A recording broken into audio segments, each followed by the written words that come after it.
M. Beliau adalah Kepala Subdirektorat Pelaksana Anggaran 4, Direktorat Pelaksana Anggaran, Dirjen Perbendaharaan Kementerian Keuangan.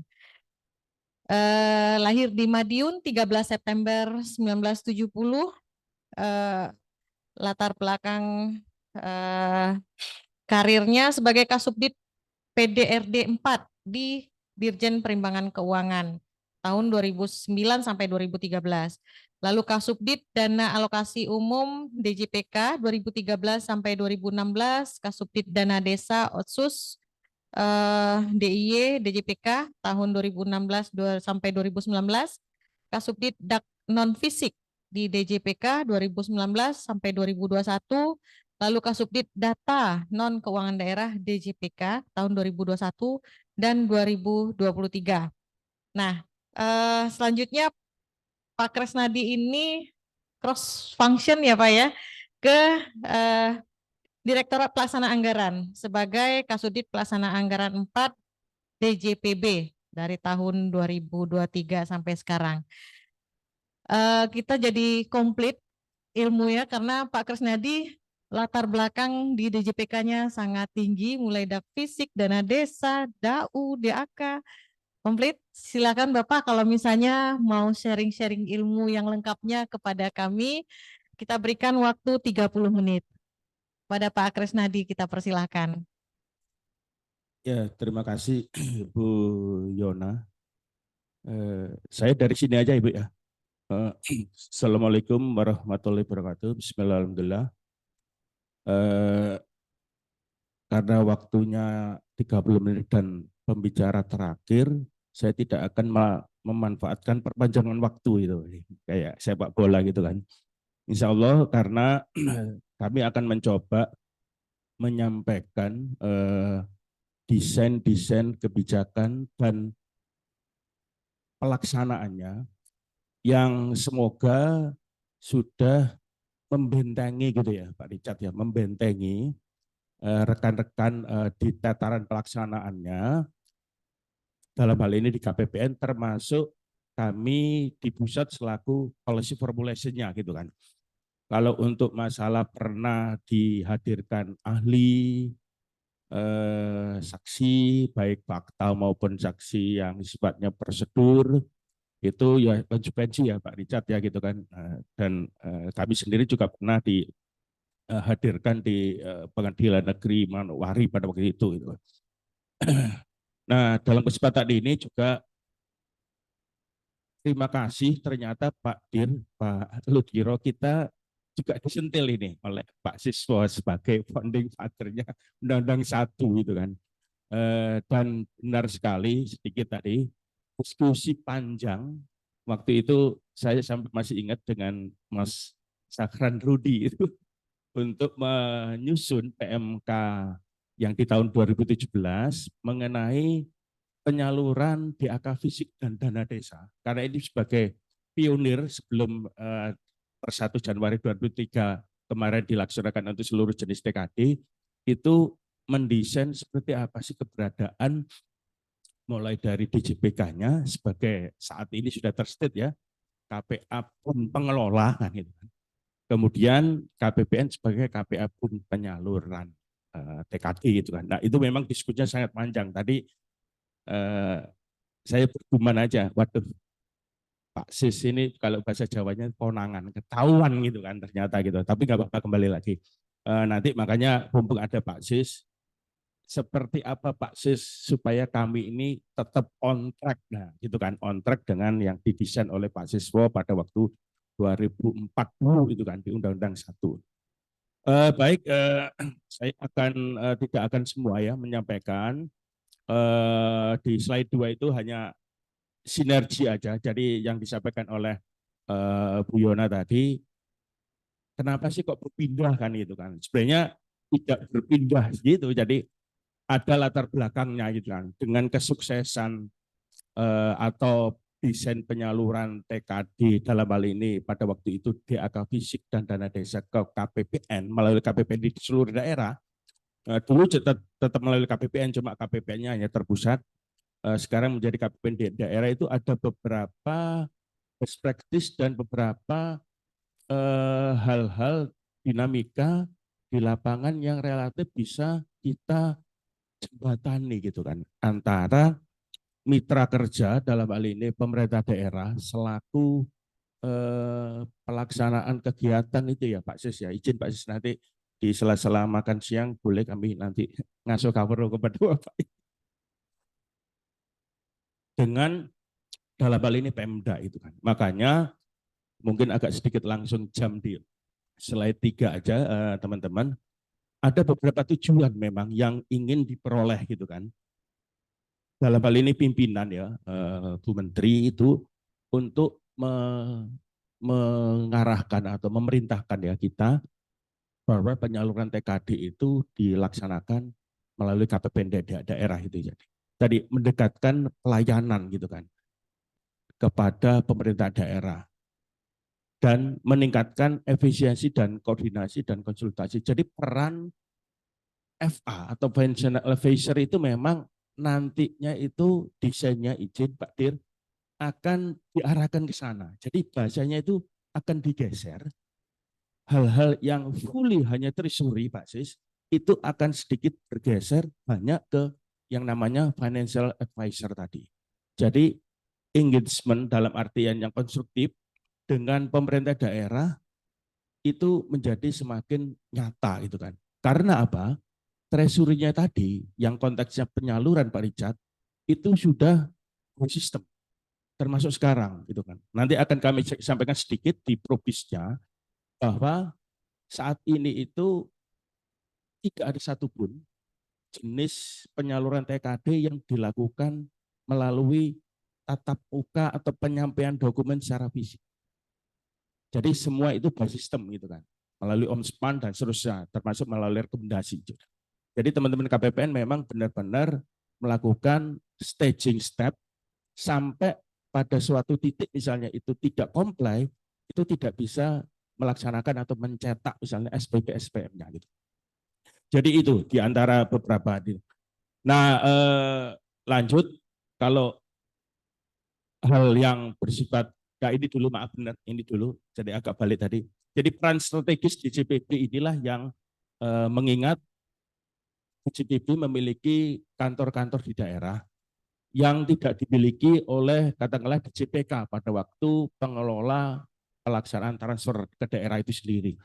Makanya dengan adanya pengabdian ini penyaluran itu penguatan kelembagaan-kelembagaan yang ada di kantor vertikal di DJPB atau kantor Kementerian Keuangan itulah yang kepingin kita kuatkan dengan tadi dengan tidak hanya sekedar melakukan penyaluran tapi juga melakukan beberapa koordinasi yang sifatnya financial advisor tadi gitu kan. Bagaimana menjembatani dinamika yang ada di Pemda bisa dilayani itu kan. Dan ini memang beberapa akan dilengkapi dengan beberapa instrumen gitu kan. Jadi karena selama ini misalnya teman-teman KPPN untuk jenis transfer yang sifatnya rekomendasi masih belum memiliki informasi yang lengkap dokumen apa yang belum dipenuhi katakanlah oleh pemerintah daerah gitu kan sehingga harus melakukan atau menanya ke pusat baru kita respon gitu kan. Nah itu nanti ke depan insya Allah di 2024 akan kita lakukan interkoneksi atas beberapa jenis dokumen-dokumen yang disampaikan oleh DJPK karena ini masih sifatnya rekomendasi itu juga bisa diakses ya oleh teman-teman di KPPN. Selanjutnya kalau dari sisi jenis ya ya ini aja. Jadi seperti kita ketahui mungkin karena di forum ini juga ada beberapa praktisi yang lain ya, tidak seluruh KPPN dan Pemda saja. Jadi sejak 1 Januari 2023 itu memang seluruh jenis TKD yang belasan ya atau menginjak 20 jenis lebih gitu kan itu disalurkan melalui KPPN di daerah. Jadi tidak terpusat lagi gitu. Jadi ada yang namanya DAU, DPH dan seluruhnya itu kan termasuk dana desa yang sudah mendahului itu kan di tahun 2017. Kemudian lanjut saja di DAK fisik ini sekilas saja berkenaan dengan jenis penyalurannya untuk bisa diketahui. Saya pikir rekan-rekan yang sudah well informed juga sudah banyak di sini. Ada yang sifatnya penyaluran sekaligus dan ada yang sifatnya penyaluran bertahap gitu kan. Dan sekaligus itu juga ada beberapa prasyaratnya gitu kan. Harus ada misalnya sampai nominal tertentu, dalam hal ini 1M misalnya. Terus adanya rekomendasi dari kementerian lembaga teknis terkait. Artinya tetap ada triggering ya. Triggering atau desain yang menaungi kenapa itu dilakukan sekaligus. Kemudian bertahap juga demikian. Di setiap tahapan itu juga ada beberapa mekanisme. Mungkin kalau kita melihat di alur penyaluran DAK fisik ya, di slide 9 itu ada beberapa staging itu. Ya, artinya dengan adanya beberapa alur penyaluran ini DAK fisik yang semuanya sudah by system, itu paling tidak membarier ya, membentengi tadi beberapa potensi-potensi yang disampaikan oleh Pak Richard tadi kan. Tapi kembali lagi ini sifatnya adalah alur pelaksanaan. Tapi kalau setelah ini jadi terus di belakang, nah itu walau alam itu kan. Kembali lagi itu peran-peran yang tidak hanya sistur saja yang harus kita perbaiki, tapi berkenaan dengan integritas dan seterusnya. Tadi ngeling juga ke tusinya dari Bu Yona tadi. Kami di internal keuangan sendiri juga sudah ditempa ya terus-terusan oleh pimpinan bahwa integriti itu adalah hal yang paling utama gitu.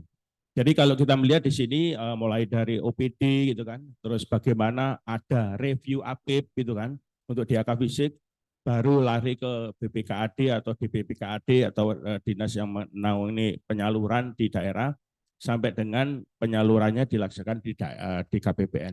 Jadi memang Pak Siswa kalau tadi sedikit mengutip yang disampaikan beliau tadi, kalau Pak Sis sudah menyampaikan itu agak deg-degan juga gitu kan, on track apa enggak gitu kan itu kan. Paling tidak ada dua tadi yang kami note gitu ya Pak Sis ya, bahwa transfer itu atas permintaan dan kebijakan pemerintah. Memang untuk jenis transfer ke daerah, semuanya itu tidak atas permintaan Pak Sis. Hanya satu yang disampaikan melalui proposal. Apa itu DAK fisik. Yang lain itu mungkin agak sedikit lega juga karena ada dua keyword tadi yang disampaikan oleh Pak Sis adalah atas kebijakan pemerintah. Artinya semuanya itu relatif bisa kita desain sebagai suatu hal yang top down gitu Pak. Dengan formulasi-formulasi dengan kriteria tertentu baru dialokasikan kepada Pemda. Misalnya kalau insentif fiskal itu dalam bentuk kinerja-kinerja tertentu yang dihasilkan oleh Pemda. Kalau DAU di situ ada beberapa indikator-indikator juga atau variabel sehingga daerah tersebut akan mendapatkan berapa alokasinya. Demikian juga dengan dana bagi hasil. Dana bagi hasil sifatnya adalah by origin dan atas persentase tertentu. Realisasi penerimaan negara yang dibagi hasilkan itu yang diberikan. Jadi hanya DAK fisik memang yang dilakukan secara permintaan atau proposal itu kan. Dan itu pun memang juga ada budget constraint itu kan. Kalau permintaannya itu misalnya secara total itu ketemunya misalnya 200 miliar, 200 triliun itu lah, tapi budgetnya hanya 100 triliun itu akan dilakukan penyesuaian. Kemudian dana desa sedikit ringan karena tadi sudah disampaikan oleh Pak Siswo secara alur dan memang dana desa ini menjadi concern sejak Pak Jokowi ya gitu ya, Pak Jokowi menjabat sebagai presiden di periode pertama dengan program membangun dari pinggiran. Semua memang desain kebijakan dana desa itu selalu direview setiap tahun itu. Termasuk sampai saat ini itu penyalurannya itu bisa dilakukan secara langsung ke beneficiaries-nya Pak Richard. Meskipun tetap melalui SP2D yang langsung itu kan langsung diterbitkan lagi oleh teman-teman di KPPN dari atas itu namanya kuasa dari pemerintah daerahnya dalam hal ini kepala daerah itu. Jadi langsung ke beneficiaries itu kan. Nah dinamikanya memang seperti itu meskipun kita sudah melakukan beberapa desain-desain termasuk apresiasi atas katakanlah jenis desa tertentu itu kan. Bagaimana mengapresiasi jenis desa, kategori desa tertentu bisa dilakukan penyaluran yang relatif lebih atau berbeda dengan jenis desa yang yang katakanlah belum mature gitu kan, dalam hal ini yang desa mandiri misalnya gitu loh. Dan beberapa jenis-jenis prasyaratan yang relatif insya Allah sih tidak full rigid, tapi tetap poinnya adalah harus ada prestasi sebelum dilakukan periode berikutnya itu kan. Nah ini juga senantiasa kita lakukan review itu kan. Makanya kok setiap tahun berubah sih Pak yang namanya dana desa itu desain kebijakannya baik penyaluran maupun pengalokasian, karena setiap pembahasan RAPBN itu selalu menjadi hal yang concern dari para anggota dewan itu bagaimana meningkatkan kualitasnya. Nah, ini di tahun 2023 ini ada jenis baru lagi, jadi baru diomongin sudah ada lagi yang baru kan itu, ada yang namanya tambahan dana desa itu kan. Jadi suatu tambahan atas alokasi yang ada on top ya, meskipun secara total nasional itu sudah diputuskan di dalam APBN awalnya itu, tapi pengalokasiannya dan penyalurannya itu dilaksanakan pada tahun jalannya. Nah, ini juga sebagai apresiasi jadi di dana desa itu di samping di dalam formulasinya sendiri dalam alokasi kinerja itu sudah ada unsur kinerjanya, tapi atas kinerja-kinerja yang tertentu yang otomatis tidak redundant dengan alokasi kinerja unsur-unsurnya di dalam formulasi dana desa itu diberikan juga on top yang tahun ini 2 triliun gitu kan yang dilakukan secara sekaligus. Itu juga menjadi hal-hal yang harus kita cermati ya gitu kan. Kita mungkin istilah kami harus waspada juga gitu Pak Richard, karena duitnya semakin besar itu kan. Duitnya semakin besar dan semakin mendapatkan beberapa tambahan itu tadi. Nah, artinya apa? Penggunaan dan pengelolaannya juga harus relatif proper kan itu kan. Nah, untuk selanjutnya DAU sekilas saja. Jadi DAU ini tahun 2023 itu tahun pertama di penyaluran melalui KPPN di daerah dan ini juga ada beberapa dinamika gitu kan. Jadi poinnya ada 2 jenis DAU itu kan. Ada DAU yang sifatnya block grant, penyalurannya sama ya, 1/12 setiap bulan ya. Syaratnya relatif sama dengan dulu, ada nggak terlalu banyak sebenarnya syaratnya, tapi ada beberapa data yang harus dipenuhi. Kemudian ada yang spesifik grant, yang sifatnya itu spesifik. Nah, ini salah satu yang baru di dalam Undang-Undang AKPD. Banyak sekali pertanyaan, kenapa sih Pak kok DAU yang dulu itu satu jenis saja, sekarang menjadi 2 jenis. Silakan nanti bisa kami respon kalau ada beberapa hal yang memang ditanyakan. Mungkin tidak akan saya jelaskan secara detail di sini kan, karena waktunya tadi. Jadi ada paling tidak 5 jenis DAU yang sifatnya spesifik. Apakah hanya 5 jenis ini? Tidak sebenarnya. Di dalam Undang-Undang KPD itu diatur memang tidak. Tapi clue-nya adalah bidang-bidang yang menjadi pelayanan dasar. Nah, memang di dalam PP-nya dan terus PMK-nya diatur ada bidang pendidikan, kesehatan, kerjaan umum, pendanaan kelurahan.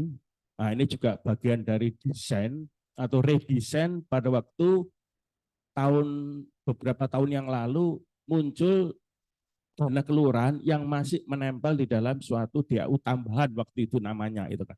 Nah, sekarang di blend menjadi di dalam DAU secara keseluruhan, cuma di spesifik grant-kan itu kan, atau diatur secara khusus itu kan. Kemudian juga ada dukungan penggajian formasi P3K.